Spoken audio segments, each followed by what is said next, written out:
Some people change the world. Others have seen opportunities in front of limits. Get the challenges of tomorrow to build an innovative future. Scientists, researchers, thinkers, entrepreneurs. 30-minute max. A time window close to the future. And in this episode, the window on the future open on living robots. And we'll talk about this amazing topic with one of the father of this technology. And I will give you, Josh, a kind of drum roll, but I don't have a snare handy, so I prepared a very nice introduction for you, and I read it. Named by MIT as one of the top 35 innovators in the world under the age of 35. Is that correct? It was correct. I'm not 35 anymore. Okay. Professor at the University of Vermont, researcher on the evolutionary robotics, evolutionary computation, and physical simulation. And today, for the first English interview on maxrelativo, there is Dr. Josh Bongard. Thank you, Josh, for your time and to be with us today. Absolutely, Max. I'm happy to be here, and thanks for having me on your show. Josh, we read 3 astonishing papers that you published during 2020, and one of them on PNAS, PNAS. And the title is, I can read it, a scalable pipeline for designing reconfigurable organisms. Are we really talking about the possibility to program organisms like, organic matter, like a program, a computer software? Is that correct? Are we talking about this possibility? I think so. I guess my answer to your question would be both yes and no. Okay. So yes, there is a form of programming living matter, but no in the sense that it's very different from programming a computer. Okay. Yeah. But what the word xenobots means? Yep. So the word xenobots is kind of our nickname for these reconfigurable organisms. You just read the title, so maybe let me just talk about reconfigurable organisms for a moment, and then I can talk about the nickname. Okay. So the idea here is, again, this idea of programming the living matter by reconfiguring tissues, putting, in this case, in the case of xenobots, putting frog tissue in different organizations so that tissues that aren't normally sitting next to one another in a normal frog are now sitting next to one another. So the programming is actually physical by rearranging the shape and the tissues of the frog. That's how it is programming, but clearly very different for programming a computer. Although reconfigurable organisms is not as fun a title as Xenobots, so that's sort of what they've become known as. And the name actually has 2 meanings. So the first one is because we build xenobots from frog cells, and we build them from cells from a particular frog, which is Xenopus laevis, the African clawed frog. So that's the xeno in xenobot. But xenos in Greek also means stranger, alien, foreigner, guest, someone or something that's different or apart. So I think that's probably a perfect name for these little creatures. Wow. So how did this idea come about? I mean, merging informatics and living cells looks like a good plot for a sci-fi book or movie. Yes, absolutely. So the history of xenobots as they came about, the origin story, if you like, is so my research lab here at the University of Vermont, we're computer scientists, so that's the informatics side. We teamed up with some colleagues at Tufts University in Massachusetts, Michael Levin, who runs the Allen Institute of Discovery at Tufts, and his colleague, Doug Blackiston. Doug and Mike are both biologists, And we teamed up on a funded project where the goal was to try and take some ideas from biology and put them into informatics, and specifically to focus on ideas in biology that had not yet been touched by computer scientists. So everybody knows about neural networks and deep learning and AI, which is obviously inspired by neuroscience and the way the brain works. But the brain and brain function is just one of millions and millions of mechanisms that Mother Nature has already discovered. So our original proposal was, let us look at some of the other things that Mother Nature has invented and see if that can help us build machines or robots or algorithms. And that was the start of the Xenobot project. Once we got the money and we started working together, we had a weekly Skype call like we're doing right now, and we were both learning about what the other group could do. So one week we would present, the computer scientists, the next week the biologists. Okay. One of the first meetings we showed one of our simulations of soft robots. So we do a lot of work in physical simulation. It looks like a video game of these sort of soft blobs moving around. We showed that to our biology colleagues, and the next week, Doug Blackiston, the microsurgeon, the biologist, showed us a snapshot of, we weren't sure what it was at the time, but it was a sculpture, not yet a robot. It was only built from skin cells that looked like one of our little creatures we had shown the week before. And so that, the moment we saw that, that was it. We said, okay, let's turn that sculpture, which doesn't yet move because it's only skin cells, let's turn it into a robot. And that's how Xenobots got started. So it seems that a lot of different expertises are needed for this kind of study. Yeah, absolutely. Especially in the case of reconfigurable organisms, it is a 50-50, 50% partnership between those that think computationally and those that think biologically. Okay. But I think, you know, our group, our combined group is not alone. A lot of the most amazing discoveries in science and technology these days are usually at the intersection between different fields. That's where a lot of the exciting work is going on these days. But you know, Josh, we are biotechnology, so for us, the code of living cells is DNA. I don't know if I get the right, if I get everything. You mean that you bypass somehow the real programming of DNA, and you get pieces from from different tissue, and you put together in the sculpture that you want to create. Is that the right approach? Is that correct? That is correct. So in the Xenobots, there is no genetic engineering whatsoever. So if you look at the DNA in the cells of the Xenobots, it's naturally evolved DNA. So it's a very, that's why we use this word reconfigurable organism. It's very different from genetic engineering. Okay, but I would like to try to with an example. Sure. There was a kind of store here in my town in Italy called Italcom that was a kind of Radio Shack with all the pieces about electronics and so on. And I went there when I was a child to buy a transistor and cables. Where is your store? Where is the store of living cells, or do you create the cells? That's a great question.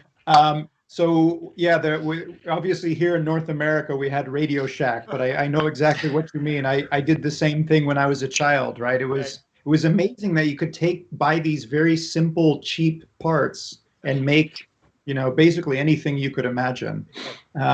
So the building blocks, the parts in Xenobots are naturally occurring frog cells.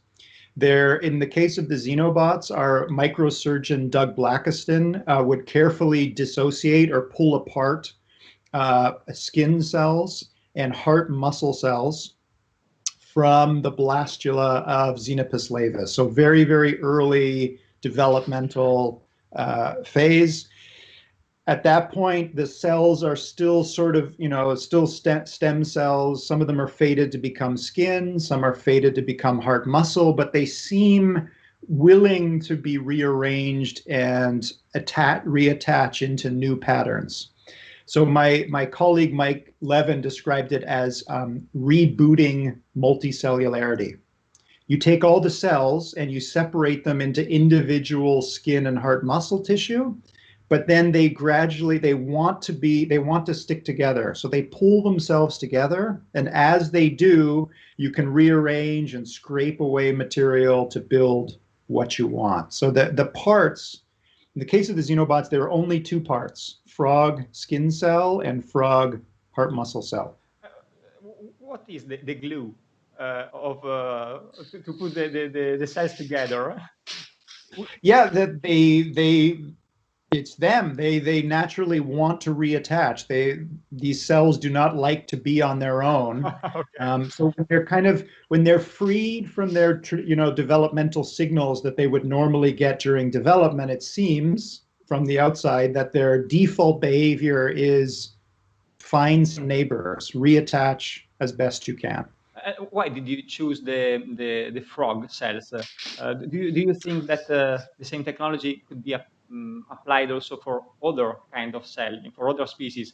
The first that I think about is human cells. Sure.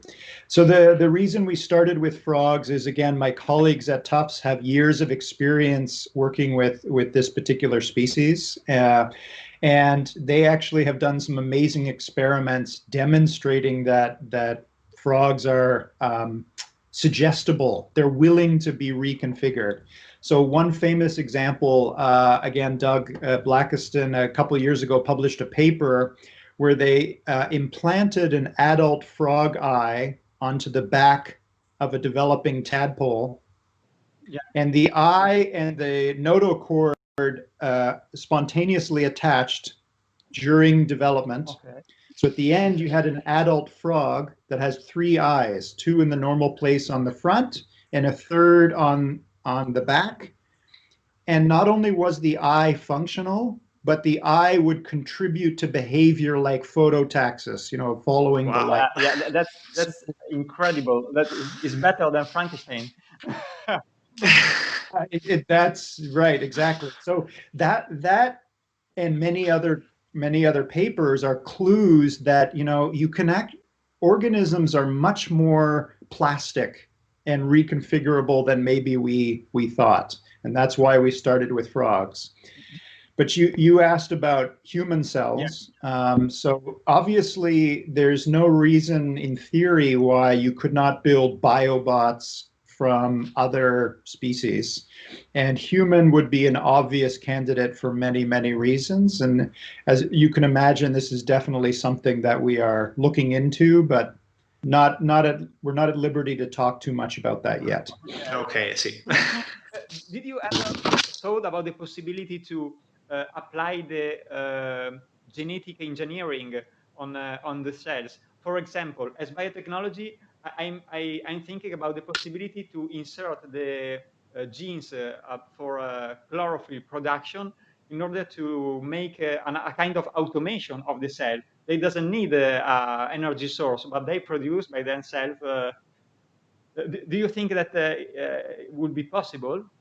I think that's a great idea. Again, I'm not a biologist, so I can only say what I've learned from my biology colleagues. But I mean, I think you can clearly see that the reconfiguration is it's a complement to genetic engineering. It's not a replacement, right? There's no reason why you can't combine these two technologies. I mean, genetic engineering has had a 30-year head start on us, and there's some amazing things that can be done. So that is definitely on our list of to-dos, which is, what's the best, let me rephrase it. What are the easiest first things we can do to combine genetic engineering and reorganization?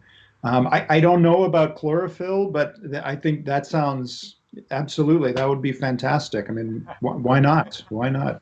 And last detail is about the possibility to combine cells of different species. for example, frogs and pigs. So again, my colleagues at Tufts have already done this, not with biobots, but with other, in other projects, that they have some papers where they show that you can actually culture cells from different species, and they will develop into an organism, a chimera. I don't know what the word is in chimera. Yeah, exactly. So chimerobots are already on the way. So yeah, it's gonna be very exciting. Yeah, for sure.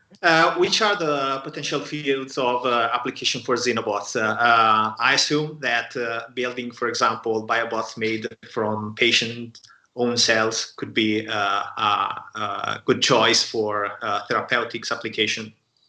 Yeah, so that's a great question. It's important to keep in mind that xenobots and biobots in general, this is sort of a brand new area. We just published on this a year ago. So it's usually impossible to say what are going to be the killer apps, for a brand new technology. So I don't know, but there's lots of things we can try. As you mentioned, if we or others manage to make biobots out of human cells, then that would definitely open up a lot of therapeutics and clinical applications. I work in the robotics space, and there's a lot of interest here in the US on intelligent drug delivery.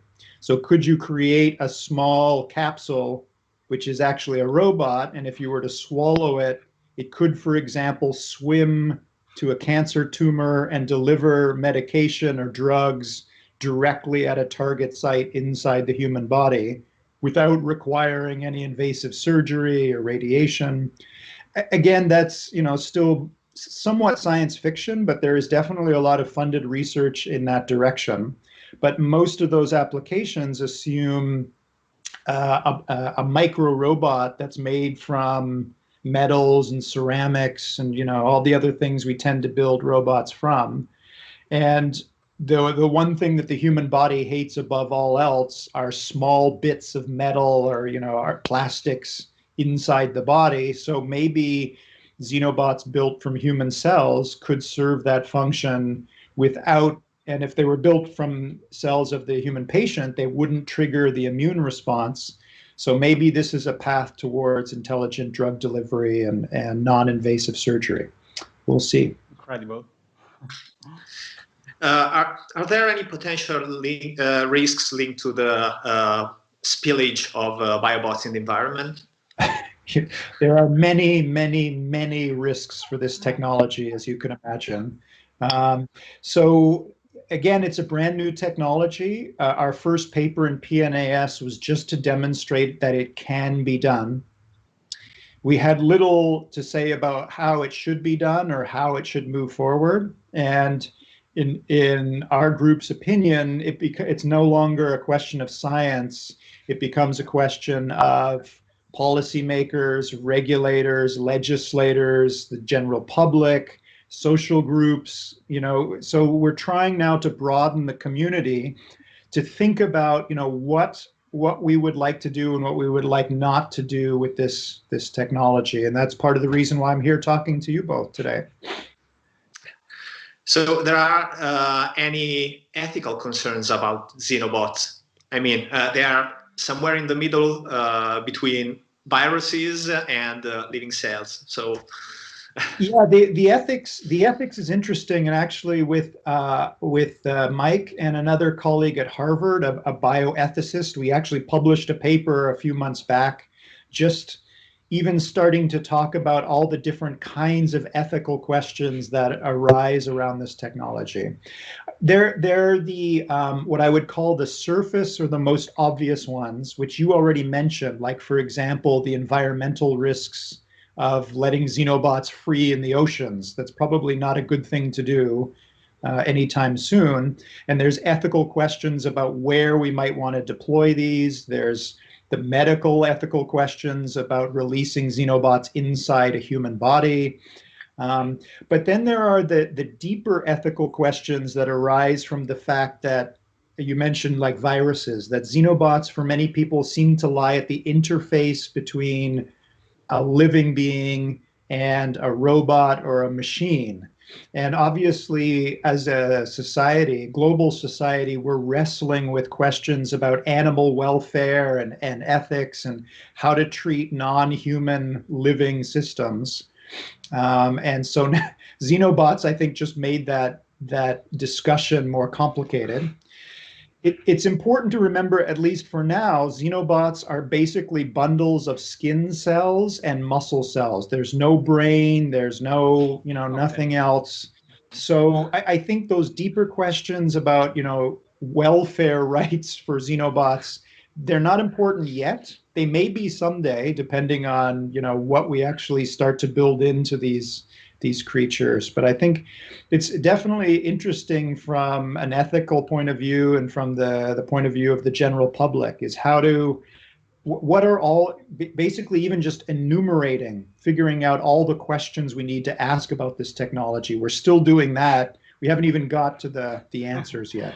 But based on your opinion, when they lose their identity as robot and start their identity as a species, as living species to be preserved, to be treated as a organism, as a living organism. Yep, that's a good question. I think there's a big challenge that we're all going to face, not just with xenobots, but with technology in general, which is until now, or until recently, it's been easy to say machines are on one side of the line and life is on the other side of the line. But that line is becoming increasingly blurred. And actually, one of my idols, Rodney Brooks, who was the former leader of the MIT AI lab, very famous roboticist, he said this a long time ago, that the line between machine and living systems will be blurred as we move forward. And so trying to discuss it as when do they cross the line won't make sense if there is no line anymore. That from Rodney's point of view and my point of view, Hollywood has done this for a long time. The machines and the Terminator, they're them, the bad guys, the scary things, and we are us. That's my next right? question. Oh, your next question, which is fine. I mean, we're already, fighting our technology, right? We're struggling with social media addiction and all sorts of other things. Which is already difficult when clearly, this is different from me. It's separate, physically separate. It's okay, I can put it down. But what happens when you have xenobots inside the human body? What happens when you have brain-computer interaction, that you have a surgical implantation of, technology? We already have young people who are amputees. They're missing an arm or a hand, and they get a 3D printed prosthetic. Yeah. And that prosthetic, if you ask them, they will tell you that prosthetic is them. Yeah. So, the line is already starting to be erased. So I don't have an answer to your question, but I would say it's not so much about trying to figure out when things cross the line from non-living to living. It's how are we going to deal and handle things where there is no line. I think that's the important question to ask. Josh, that's incredible. And your research drive me to the fairy tale of science, because you talk about something that we saw until now on Hollywood, on the movies, but it seems that it's becoming reality somehow. When do you expect that the first trial about clinical trial about application, practical application, will be observed by common humans, by the citizens? So yeah, clinical trials are still probably, at least for biobots and xenobots, probably many years away. Unlike the COVID vaccine, for example, which when there's a clear and urgent and present danger, then obviously things move quickly. But with basic science and especially untested technologies like this, especially in the United States, there are long periods of regulation and clinical trials. So I wouldn't put a number on it, but it's not going to be this year. It's not going to be next year. There's still a lot of work to do to figure all that out. Josh, congratulations for your research. Thank you for your time, because I know that you're very busy, and we try to feed this interview with your agenda since 15 days. You're welcome to be with us again when you will have updates about your progress in Xenobots. And Sure.